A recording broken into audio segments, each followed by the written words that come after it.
And ladies and gentlemen, boys and girls, welcome to another edition of Voices from the Grid. I'm Michael Lindenbaum, and as always, joined by Mr. Ben Taylor. What up, folks? Pink Ranger here. Mr. Pink. That's me. So The look on your all's face when I decided I was going to be the Pink Ranger was quite interesting. And I was probably the only one to catch on to the Mr. Pink reference for Reservoir Dogs. So, great movie, by the way. So I hate to bring it to you, Mr. Pink, but this isn't about the Pink Ranger. We are talking about the Green Ranger, Mr. Tommy Oliver. Yeah. As we are going over parts 1 and part 2 of The Green Candle. Yeah. We're here re-recording the intro for Green Candles part 1 and 2 due to some foibles in things. So if it sounds a little disjointed between the intro and the main and the outro, we apologize. But changes had to be made. Stuff happens. Yep. Stuff happens, changes need to be made, and we work accordingly on how we do it. And the Green Candle is what happens when someone who's a big fan of Tommy Oliver and someone who is not a big fan of Tommy Oliver discuss the exit of Tommy Oliver from Power Rangers for a while. And so with that, let's hop right on into the episode. Let's talk about some irony here, shall we? Yeah. Because you helped us lead into Green with Evil, which Ed and I covered all 5 of those. I did Switching Places and the other one where science doesn't matter anymore. Yeah, but the greatest thing about it is that since then, you have not done any Green Ranger episodes. Yeah, I'm fairly sure that you were trying to avoid putting me on Green Ranger episodes, and I was like, hey, man. Actually, it's because I always had it planned when we started doing the new format. What's the best episode to have Ben do? Yeah. Than the one that gets rid of the Green Ranger. Yeah. So, spoiler alert. I'm not the biggest fan of Tommy Oliver. As a character, as a concept, as any of it. It leaves some rather large...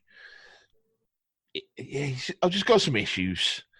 Like, he actively detracts from Dino Thunder when he's in it. 25 years later, a single episode of Legendary Battle.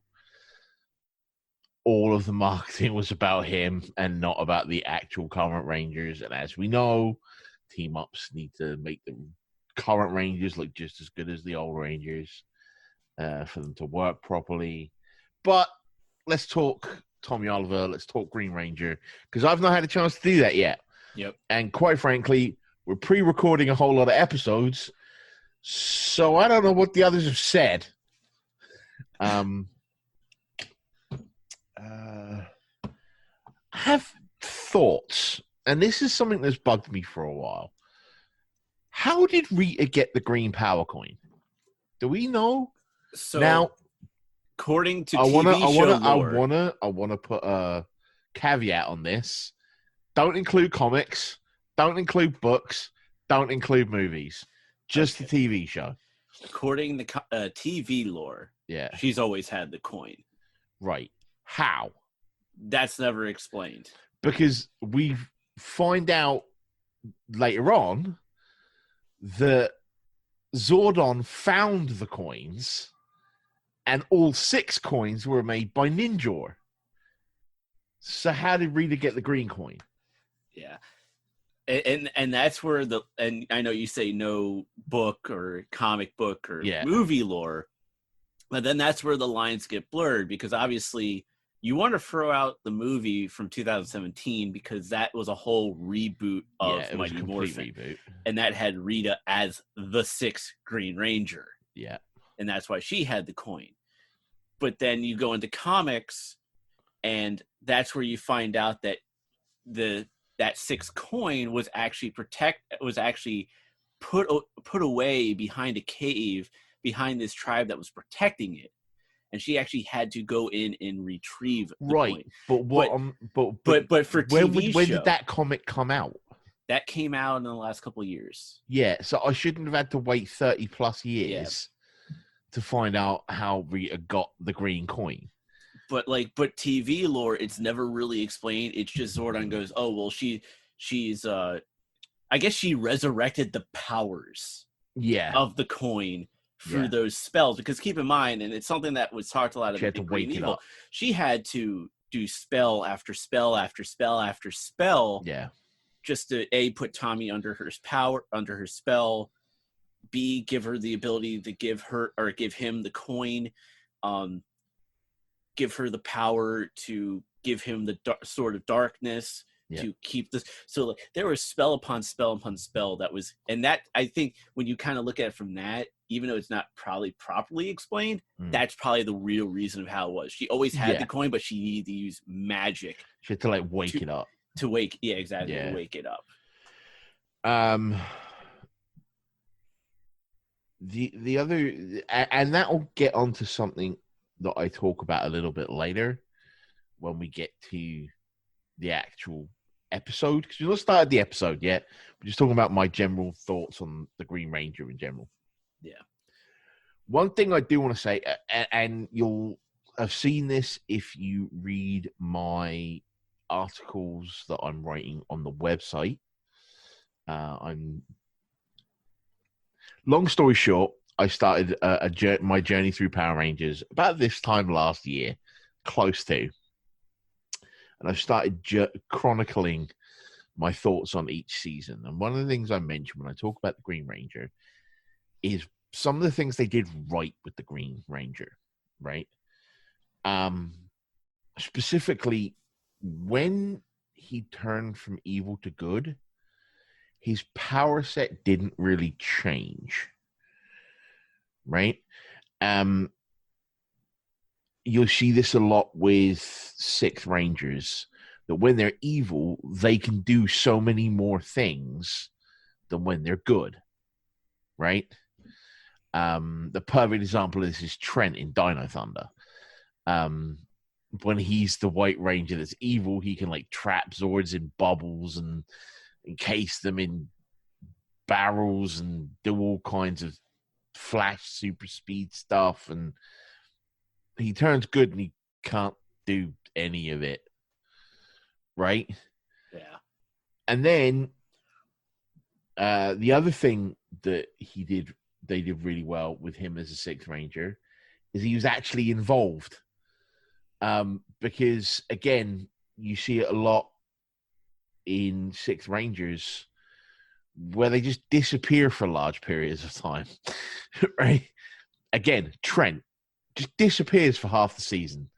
The Platinum Ranger in Lightspeed Rescue, Shane. No. Shane's Shane red. Was Shane was Shane's Red Ninja Storm Ranger.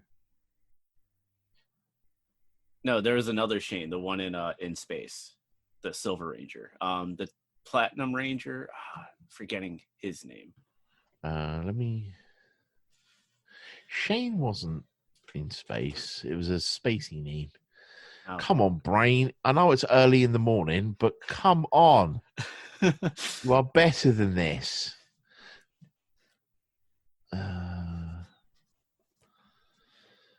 The Sixth Ranger was Zane. Shane in space. And yes, he disappeared as well. Yeah. Let me look up the Lightspeed Rescue one while you're talking. Yeah, so Ryan. Okay, yeah. And those are the ones that spring immediately to mind because I was just rewatching Lightspeed yesterday. Yeah, and actually, speaking about Six Rangers, Eric in Time Force, he's actually around. Yep. So he's one of the few exceptions to that. Yeah. But yeah, you what do you call it? The Blue Centurion disappears. The Magna Raider isn't there for half the season. Anyway, and the other thing they did, like I said, those are two things they did really well with Tommy. as a sixth Ranger. Also, he had a really badass Zord. Dragon Zord's pretty badass. Also, shares initials with Dolph Ziggler. Just need to see the Dragon Zord do a super kick. I think there's a way. If it cops up on its tail, I think it could do an effective super kick. Right. So this is the bit that oh God. I'm about to smack talk Tommy Oliver on a Power Rangers podcast. Bring on the hate, people. My issue with Tommy is he doesn't evolve in any way, shape, or form. Right? He's the exact same person when we meet him at the beginning of Green with Evil, before he gets turned evil, to when he turns good, to when he loses his powers, to when he becomes the White Ranger, to when he starts leading Zeo, to when he comes back in Dino Thunder having become a teacher. His personality doesn't change. He never evolves. The closest he gets to any form of character thing is when he gets dumped by mail during Zeo, and he's sad for 3 episodes and gets hit on by a 45-year-old woman when he's supposed to be a teenager, but looks older than the woman hitting on him. And that lasts for all of 3 episodes. And then he's just back to being Tommy again. There's also the weird cat thing where I'm not sure if the canon thing is that he and Cat ended up together or not, or maybe it was. But then he's got the thing. Anyway. Yeah, it didn't. I don't know. Even in Legendary Battle, he's the same character. And I think that's something you'll see me talk a lot about in the early seasons of Mighty Morphin Power Rangers. And Zeo and Turbo. The characters don't evolve, right? They're the same episode 1 to the end of the season. That gets way better from like In Space onwards, especially once you get into the post-Zordon era. It gets even better because they've got seasonal arcs. Characters evolve and things like that, and it's much better that way, if you ask me. But yeah, let's move on. Let's actually get onto the episode. Yes. We'll be here forever otherwise. All right, so ladies and gentlemen, we're doing Green Candles Part 1 and Part 2. Yep. And we start off with everyone's favorite segment, In My Mind, the quick run-through of Green Candle Part 1. And we start off at the juice bar with Tommy and Zach sparring. They talk about Tommy asking Kim to the dance, which is the most overplayed thing that they have throughout the entire time Tommy and Kim are there. Reed plans to use the green candle to drain the Green Ranger of his powers, which then later back at the juice bar we see more sparring between Zach and Tommy. Zach tries to woo Angela, and she's not impressed. And then Bulk and Skull show up and then interject themselves in the conversation, which who asked you, go away. Back at the palace, Rita is casting a spell, Goldar with the mission to capture Tommy, and right when Tommy was going to ask Kim too. Kim loses her morpher, is now chasing for it. Both of them are restrained, but the putties and Goldar only leave with Tommy. At the palace, Goldar unveils the green candle to Tommy and gives him the ultimatum. Fight for Empress Rita or die. Tommy tries to fight Goldar, but then back at the command center, the Rangers are worried about Tommy, and they see Rita has control of the Dragon Zord now, but it's an imposter. The Rangers morph in the battle to take on Goldar. They call their swords to take on the imposter Dragon Zord. They form up the Megazord, and the battle begins, but back at the palace, Goldar returns, but Tommy gets his sword and forces them to return to Earth. Tommy morphs into action and summons the real Dragon Zord, and they chase off the monster. But back at the command center, Tommy tells Zordon about the green candle. Zordon explains the candle, which, how would you have known that? And reality comes to Tommy.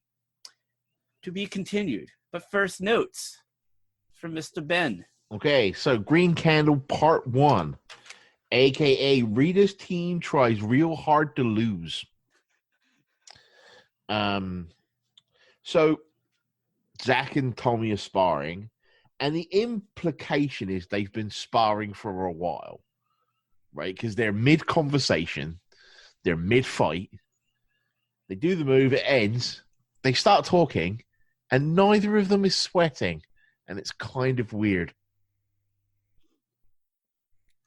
Yeah. Kind of weird.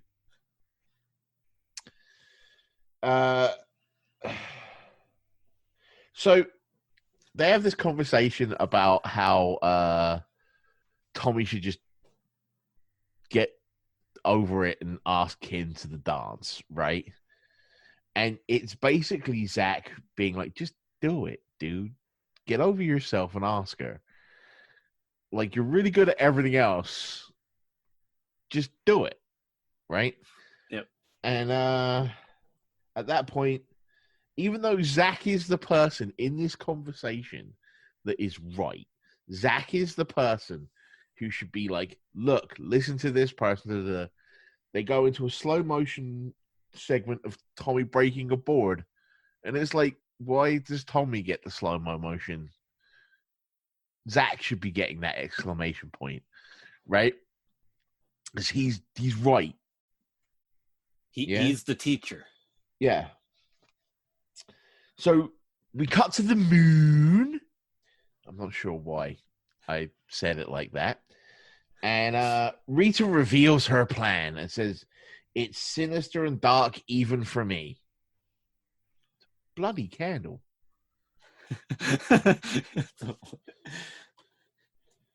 And then just out of nowhere, there's this magic green candle.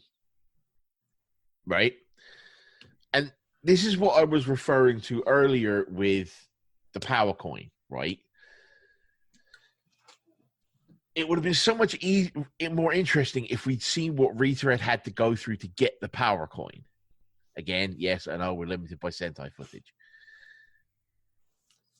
But it would have been really interesting to see in the couple of episodes leading up to this, like a side quest with Goldar not being around because he's off getting the wax, right? Yep. Or something like that. Just some indication that something was up.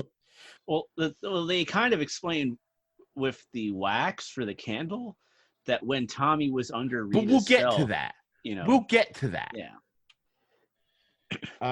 If we'd seen the creation of the candle, it would have been a much more foreboding thing. It's something they do much better in Rangers season 3 with the Zeo crystal and all of that.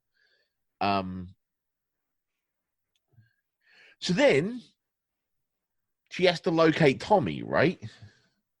So she sits down and she casts this spell over a map.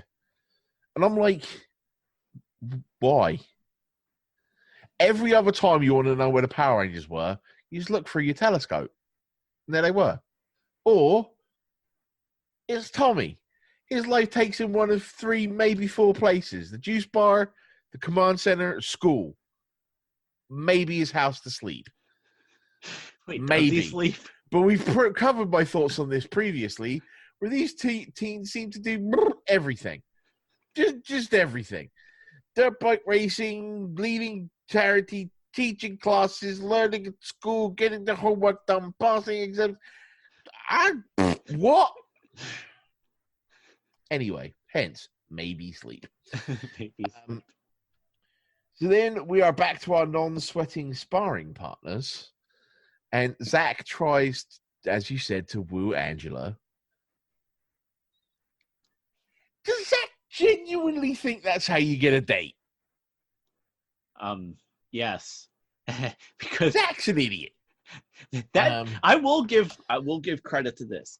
That is one consistent thing that they've done with Zach, is Zach chasing Angela. Yeah.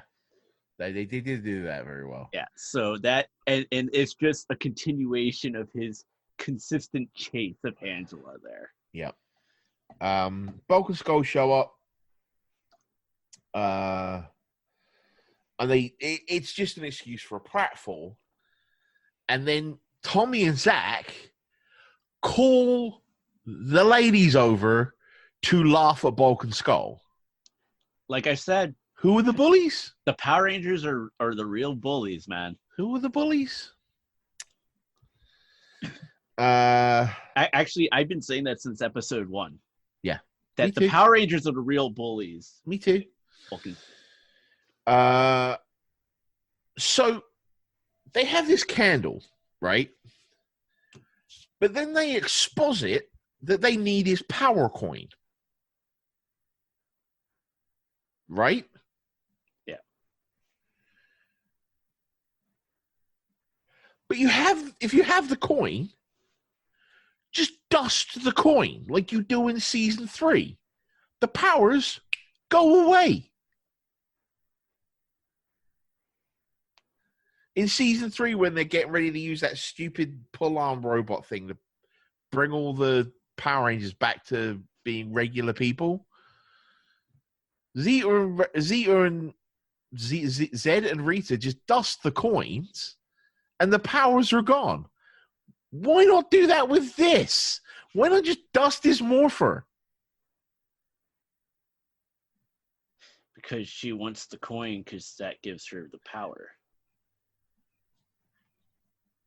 And then you get later in the fight with the putties, they get Kim's morpher too. But they don't dust that either. Just dust the morphers.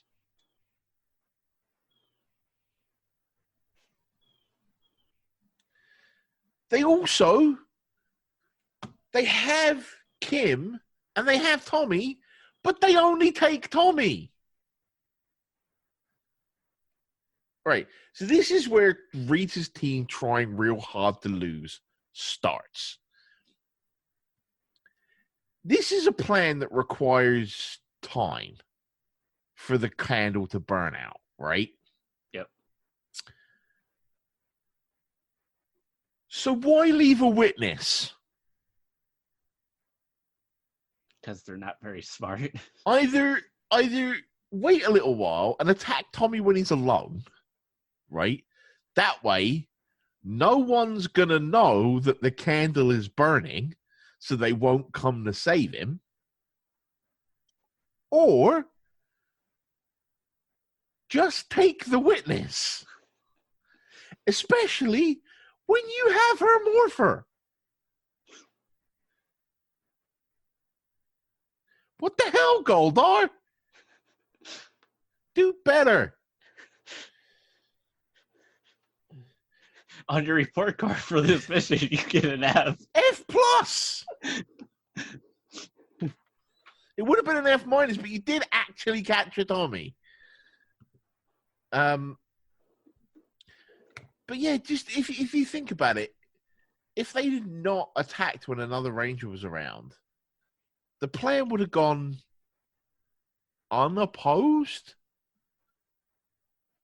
I mean, they would have had some opposition to it because just how good of a fighter Tommy is, but he would have gotten overwhelmed. No, he wouldn't. Because if you watch, Goldar's no match for him. We'll get to that. Yeah. Sorry, he's no match for Goldar. We'll get to that, right? Well, I'm referencing to the putty portion. No, I'm talking about the plan in general. Oh, yeah. Like, in general. Assuming that they still capture Tommy and they still get him to the Dark Dimension.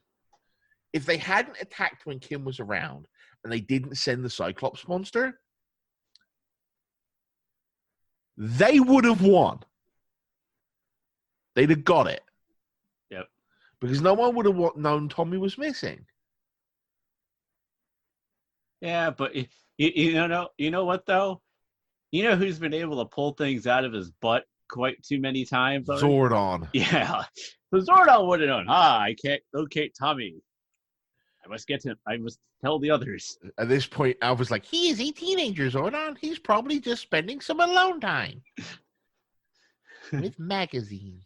Because they didn't have the internet back then.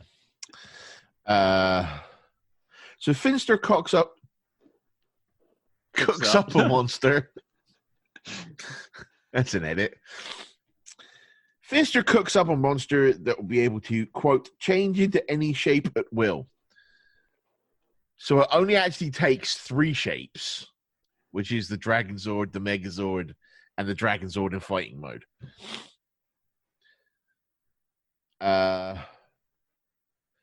So they're in the Dark Dimension.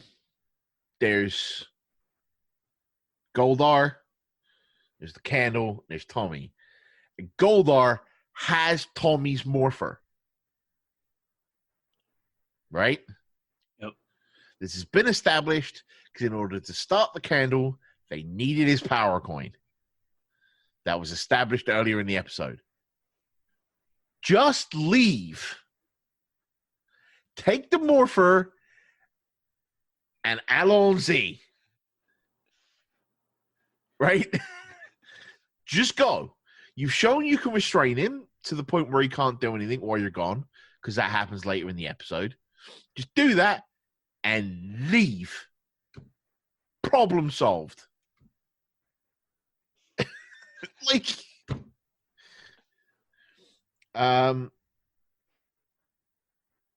it also shows this section also shows Goldar's a fairly fairly good fighter. I was going to use another word, but I'm not sure if it's PG-13. He's a pretty BA fighter because he takes a spinning back roundhouse kick from Tommy and doesn't even flinch. Right? He just kind of like dusts it off. No, he just stands there. He's just like, yeah, whatever, dude.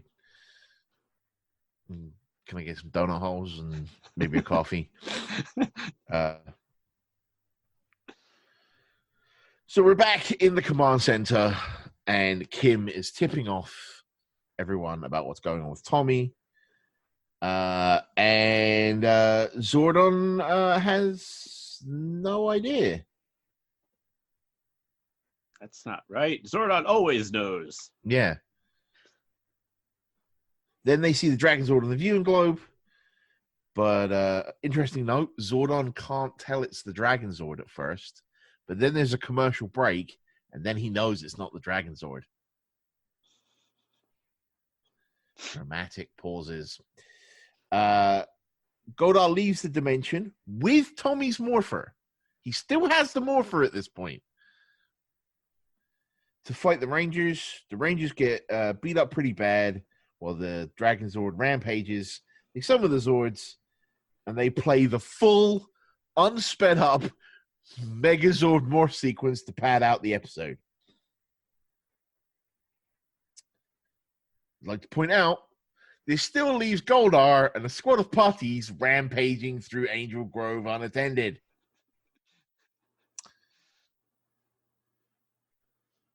The Dragon Zord and the Megazord fight like the good old days. Goldar returns and frees Tommy from the magic restraints he put him in. Why? Leave him tied up.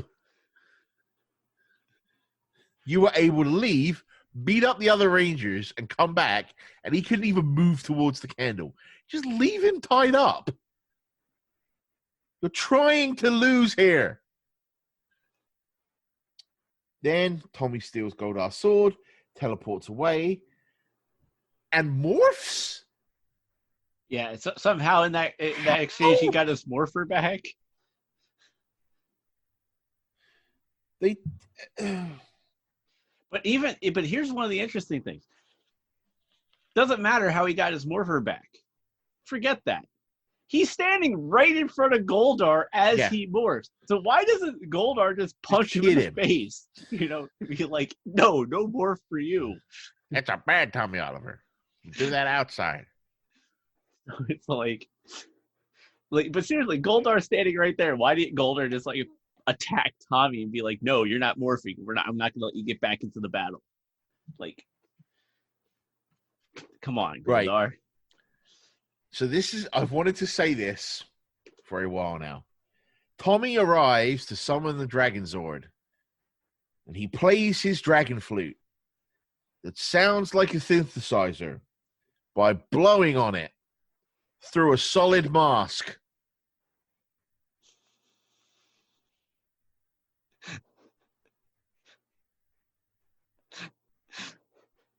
Just to give everyone an idea, Ben is just staring off into the distance going, "What?"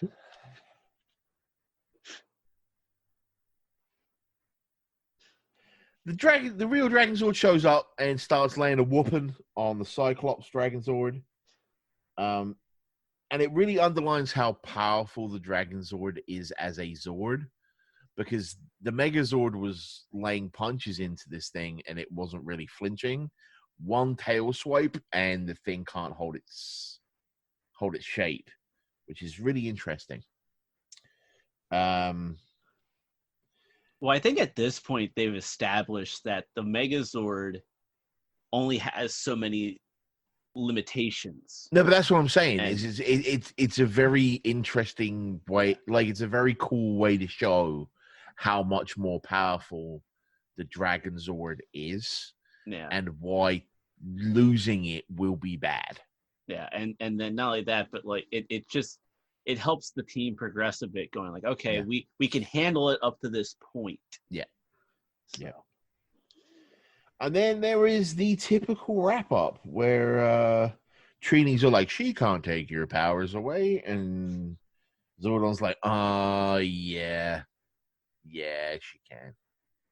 Yeah. Because then it actually all goes back to Green with Evil.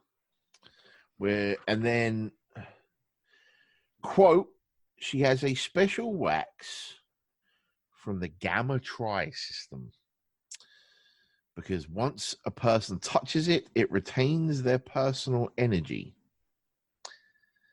Tommy doesn't remember touching it, but apparently he did while he worked for Rita. So, I have questions. Number one, why is it taking this long for Rita to deploy the candle? Why not do this the moment he turned on you?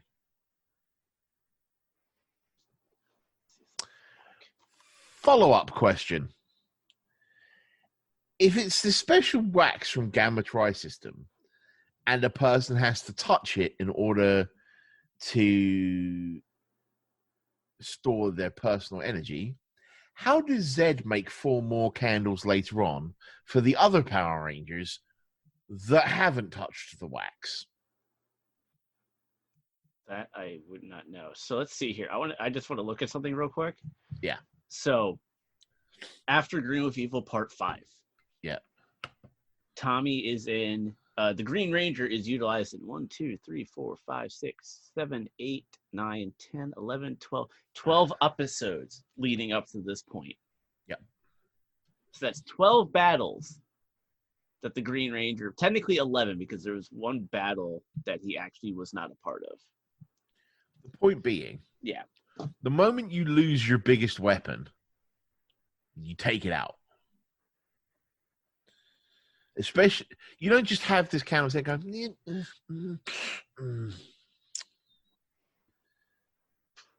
Also, who knows? Maybe they sent Scorpina to go get it. They would. I mean, she doesn't get where used she a lot. Went. Yeah, it would explain where she went. Yeah. Also, and this is a small note. This is my last note for the episode. There's a moment at the end where they're having this conversation, and Tommy says, Rita said something. He never spoke to Rita. He only ever saw Goldar. Oops. Anyway, that's my notes for Green Candle episode 1. And Green Candle Part 1 timed in at 19 minutes and 20 seconds. Yep. And had an IMDb score of an 8.3 out of 10. There are a few other like more general notes about Green Candle that I think are very interesting. I think it's this episode. I don't think it's the next episode, but I think it's with starting with episode 1 of this. I think this is the very first time we had the new Zordon voice actor. Yeah, Bob Meehan. Yeah, it was either that or the episode before. No, it's this episode. Yeah, they still use David Fielding's face, but this is the first time we have the new Zordon voice actor. Yeah, and not only that, but also this is also the true beginning, in a way, for the actual voice of Goldar. Yeah. Because Goldar's voice, the last several episodes, and we note this a lot in the last several episodes too, Goldar's voice is constantly changing. Yeah, they hadn't really settled on Goldar's character, had they? Yeah, and then now we have Kerrigan Mayhan's voice doing it, and yeah, I think also what it was is that I think because they did the ADR so far in advance, that's why like David Fielding was able to do so many episodes leading up, because he had done so many lines. Kind of the same deal with Goldar, but I guess with scripts changing, they go, oh, well, this line will work better here, and they just probably mashed it up, because you would have times where like in an episode it'd be like, okay, here's Goldar talking, and then like the next line that he says, it's like a completely different voice. Yeah.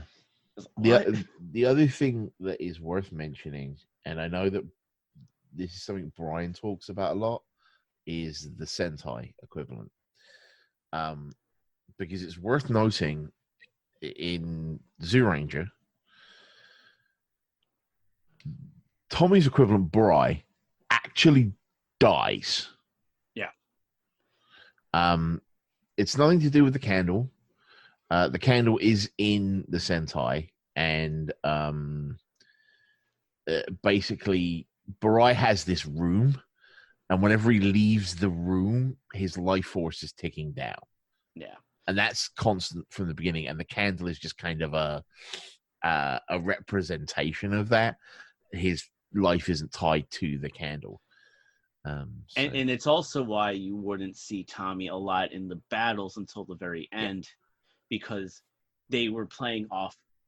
I mean, I don't want to say they want to play off that premise, but when you have that type of limited Sentai footage of the Greener, you have to find ways to work around it, and that's why they did what they ended up doing. Yeah. Though I've got to commend the writers for recognizing what a draw Tommy was. Like, as much as I'm not a fan of Tommy, a lot of people, including 50% of the people in this current conversation, are. I would go so far as to say Mike might be a bit of a fanboy for Tommy Oliver. But a lot of people were big Tommy Oliver fans, and it was very smart of them to keep him around. I'll say that much. Yep. But yeah, that's kind of that was part 1. That was part 1, yeah. Now moving on to Green Candle part 2, with everyone's favorite segment, In My Mind, the quick run through. We're back at the command center. Zordon tells them that someone needs to go and destroy the candle. Jason volunteers, and despite Tommy's disapproval, gives the okay after some convincing. Billy creates a molecular decoder to send Jason to Rita's palace. At Rita's palace, Goldar details their plan to distract the Rangers, but at the park, the Rangers are working on their own plan. But Bulk and Skull interfere, and Bulk goes rolling down the massive hill. Rita sends the Cyclops, and Tommy morphs into action and calls upon the Dragonzord. Dragonzord is putting up a strong fight, and we finally get to see Tommy in the cockpit of the Dragonzord. This is the first freaking time we've seen this. We've always seen him as an action figure on top of the thing. We actually can see a cockpit for once. The candle is running low. The Rangers get the portal open, and Jason goes to Rita's palace. And then Jason goes one-on-one with Goldar. However, Tommy is in trouble, and Zordon needs them to abort their mission to help him. Zach goes into the dark dimension to retrieve Jason, and Jason is disappointed that he failed, but they morph into action. They all call upon the Ultra Megazord to finish off Cyclops, then go to the command center. At the palace, the green candle is extinguished, and then at the command center, Tommy gives Jason his power coin to prevent Rita from getting the powers. Tommy demorphs for the final time. And then at the park, Kim goes to see Tommy, and Kim misses Tommy, and they kiss, and then Tommy finally asks Kim to the dance, thus ending the episode and the two-parter of Green Candle. Yeah.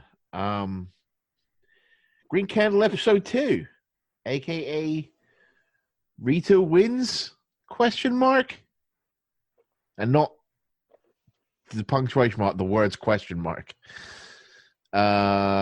So someone's got to go the candle. Apparently it can't be Tommy because his presence would accelerate the candle. So it's Jason, because of course it is.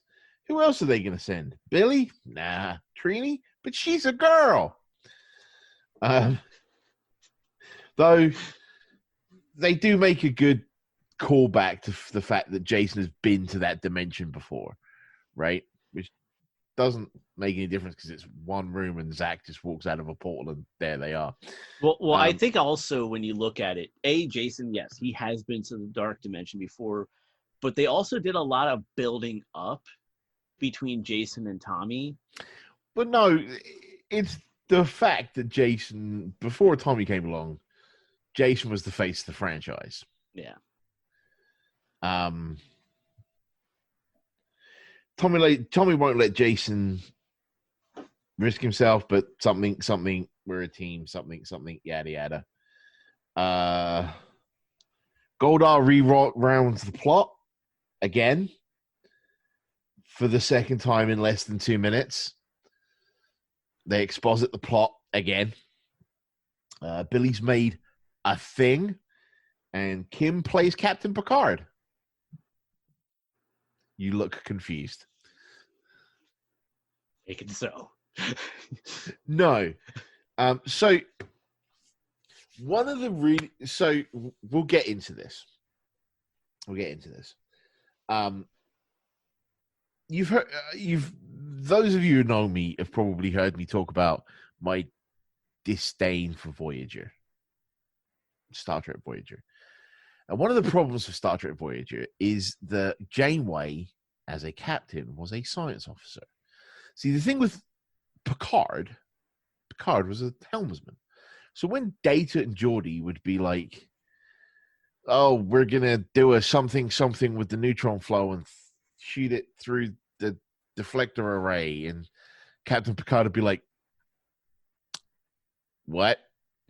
And they would have to explain it in words that he can understand, and therefore the audience can understand. The thing with Janeway being a science officer is that she understood what they said, so they didn't have to break it down for the layman. Here, Kim plays the layman and goes, what's a molecular decoder?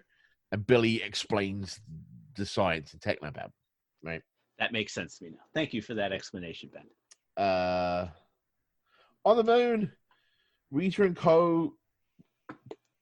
devise a plan with the Cyclops, which is the exact same plan as last episode. Basically, go become a Zord, let loose the dogs of war, cry havoc, and cause the Rangers to get distracted. The Rangers arrive at the park. Bulk and Skull arrive. Ooh. Bulk and Skull claim that the goody geeks are on top of our hill and decide to cause trouble. Please note that when every other shot we've had of where the Power Rangers are setting up the molecular decoders, where Tommy was kidnapped earlier, it's nowhere near a hill.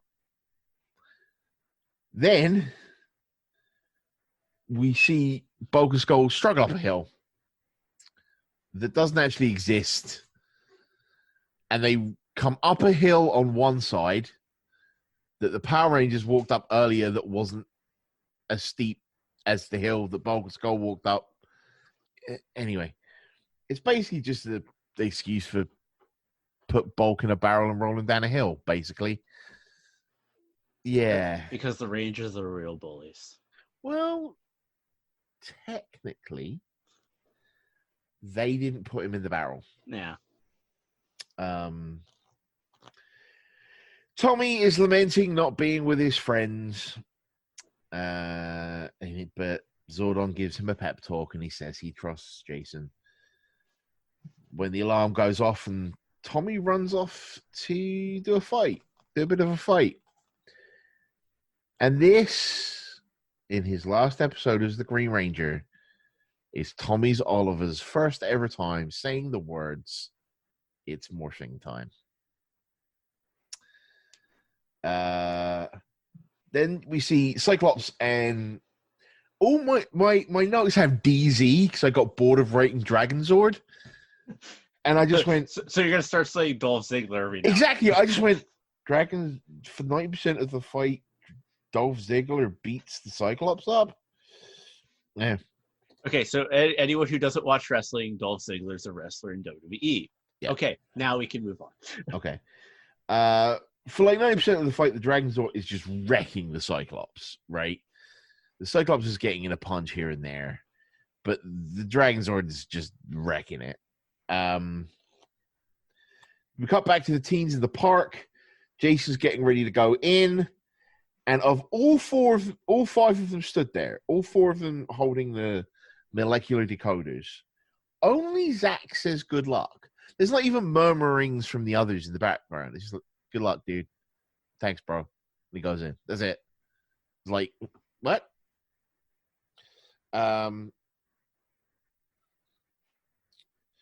He enters. He's confronted by Goldar. There's a bit of a fight. You cut back to the Cyclops and the Dragonzord, and all of a sudden, the Cyclops is monkey stomping the Dragonzord. Right? It's not even close. And not much of the candle is burned down, but I'm guessing they're trying to be like, look, Tommy's losing his powers. So therefore the Dragonzord's getting weaker, right? Would make sense. It does make sense, but it's very sudden, is my point.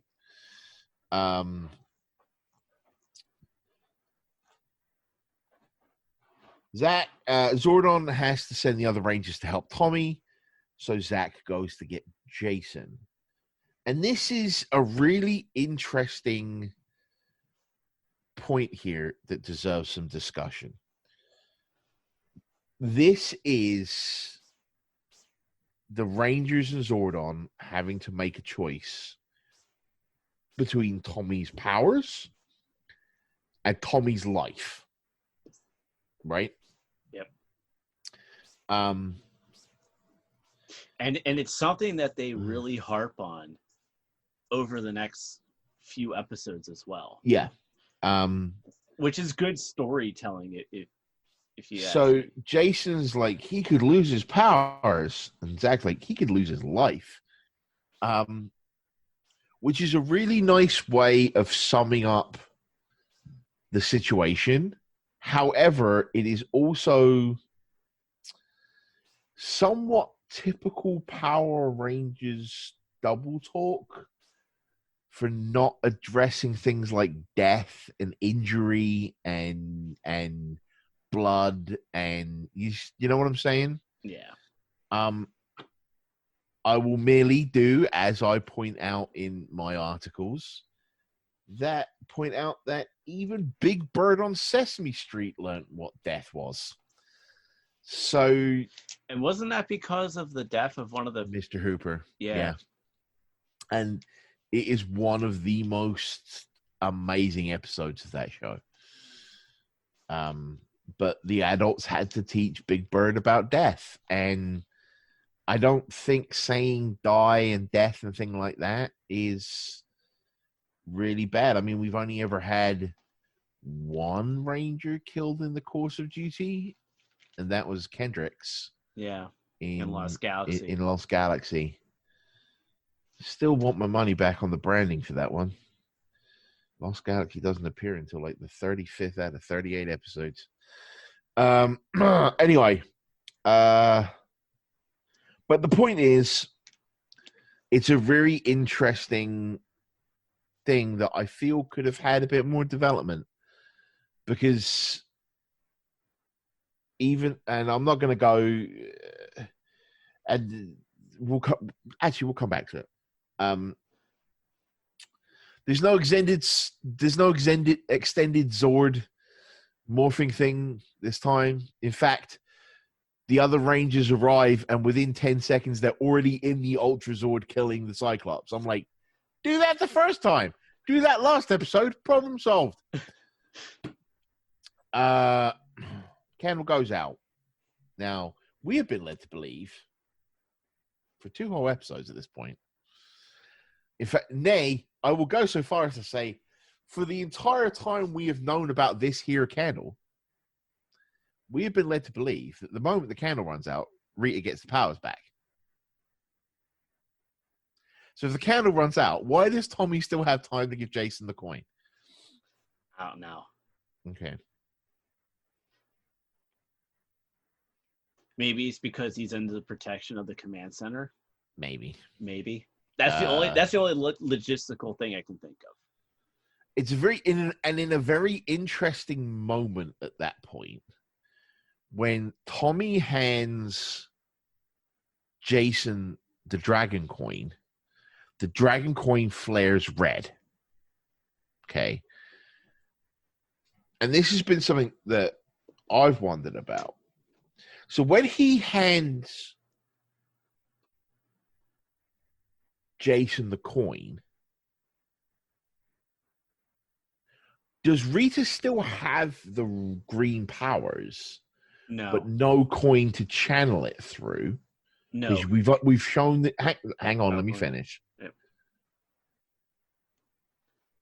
Because we've shown that you need a power coin to channel the powers, right? Yeah. Does she have the green powers? But by giving the coin to Jason, does Tommy make the power coin a secondary red power coin, therefore being unable for Rita to channel the green powers? But that then doesn't work, because later on, Tommy gets his green powers back for a little while.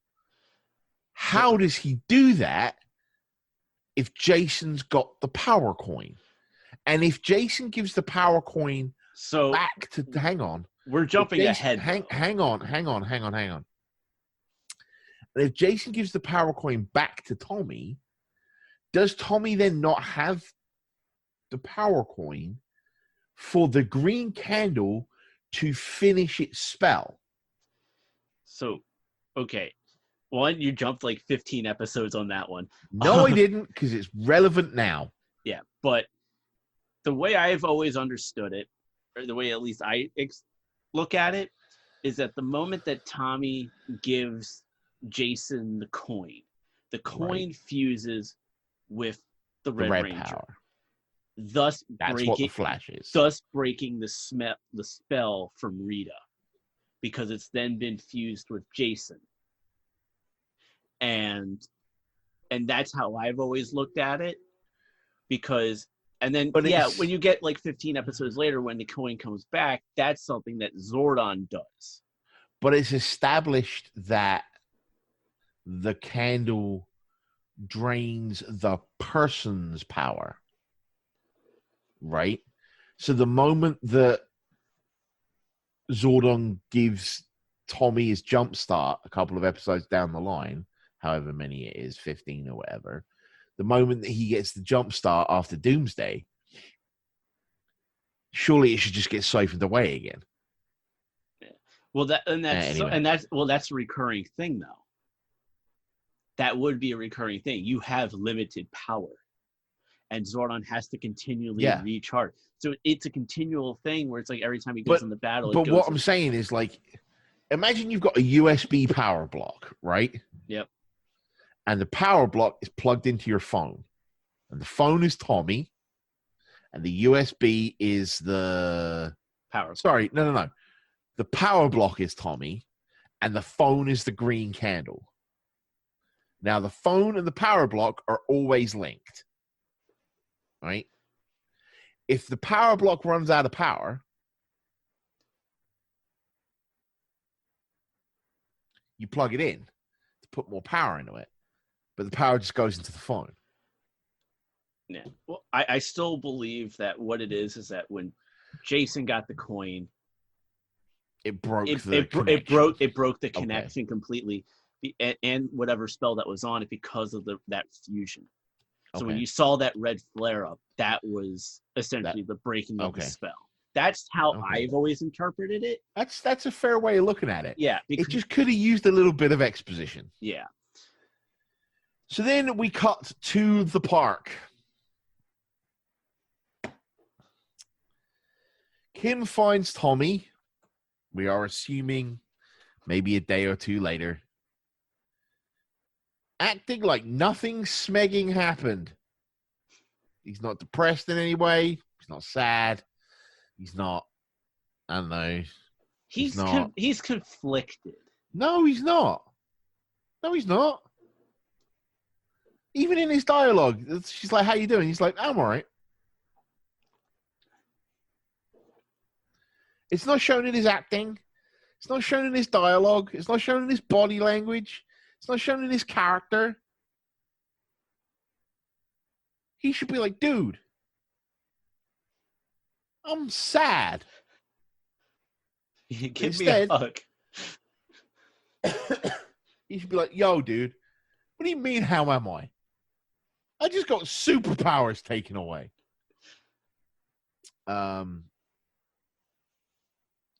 But she's like, how you doing? He's like, I'm all right. I'm just out here being the Karate Kid, practicing karate by the pool and looking all buff and stuff. Grr. At which point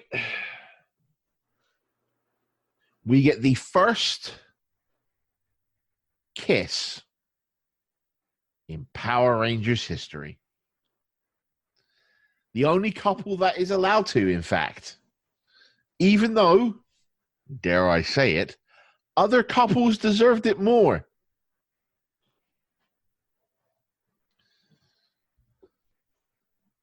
Why? Why are Kim and Tommy the only couple allowed to kiss? I don't know because I never really paid attention to that portion. I mean, I've seen stuff for like, I remember at the end of Super Mega Force, at the end of the legendary battle, you had Gia kiss whoever the Green Ranger was. I can't remember his character name. Like I remember she did like the kiss on the cheek.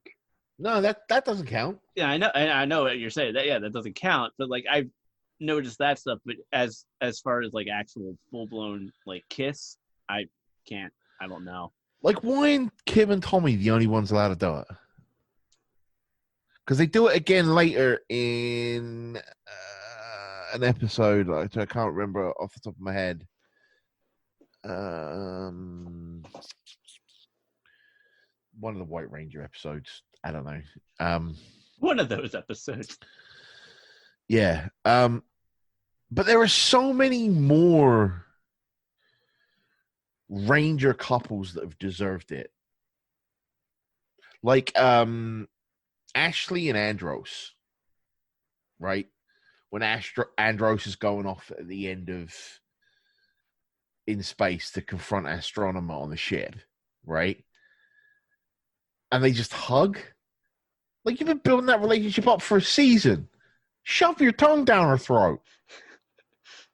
Show you care. Right? Yeah. Show that woman, that incredibly beautiful, far too hot for her own good woman. Anyway. I've never understood the fact that they established that two Rangers could make out in this season, and with this couple, and it never happens again. In fact, the only two Power Rangers ever to make out on screen have the least satisfying resolution because it comes in the form of a Dear John letter, right? I'm still annoyed about that. They couldn't even do it over the phone. Get her to call in and do a cameo. It would have been like 3 minutes of voice recording for her. But yeah, we have the first and most unearned kiss in the history of Power Rangers. Then Tommy asks her out after kissing her. Dude, you got it in the wrong order. Just saying. And that's the end of Green Candle. Yeah. That is the end of the Green Ranger. Good riddance. So with that, and now I get to do 3 episodes without him. So Green Candle Part 2 clocked in at 19 minutes and 19 seconds and had an IMDb score of an 8.5 out of 10. Yep. And it's these Green Ranger arcs that are the only true episodes to get over an 8 for ratings. Everything else. I don't see how. Everything else. Green with Evil, I can see how. This, I don't see how. But like most other episodes teeter between like a 6.6 and a 7.7. Yeah, but IMDb ratings are not worth it anyway. Yeah. I know, it's just something we added just to have little context, I guess. So with that, Ben, where can the people find you on the social medias? Hold on. Oh. I'm not done yet. I want to do a bit of a summary, really, because this was the end of the first era of Power Rangers, really, wasn't it? It's just kind of, it had it done as other TV shows. This would have been your mid-season break, right? This would have been your mid-season sort of, oh no, everything's going wrong for the team kind of thing. And it's worth noting that this was supposed to be Tommy's last episode. This is supposed to be the last time we see the Green Ranger, even though Zoo 2 footage fixes that, right? Yep.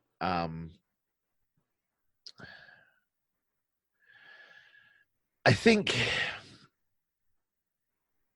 it's worth noting how incredible of a phenomenon Power Rangers become already by this point. You know what I mean? Yeah. It's something we've not really seen in children's TV since. I don't think. Not to this extreme. I would say maybe you could go with SpongeBob, but not to the same level. Yeah, maybe. Because like SpongeBob is another show that's still going very strong.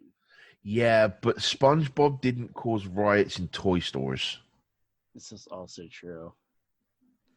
Yeah, because I remember my mom when we were, because a lot of people don't know this, but we've been going up into the attic finding old stuff, and before we started recording this, I was showing Ben an old TV guide from 1995. With 95 for the Power Rangers movie.